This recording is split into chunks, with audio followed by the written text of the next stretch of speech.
Hello, Erick Mott for CreatorBase. I'm here with Pierre. He's the head of strategy at IBM Design, and he gave a great session last week at the ID and UX Summit.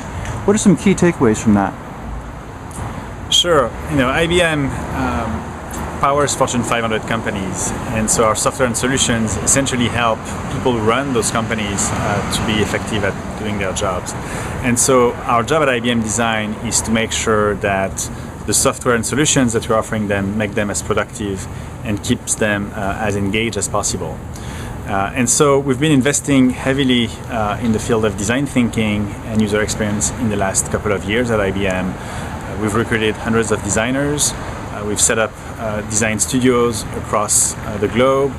And more generally speaking, we've been involved in a very broad cultural change program to really not only add design talent to the organization, but really make sure that the way we build product and the way the product teams overall, including product managers and engineers, for example, really get involved in this overall transformation and support it.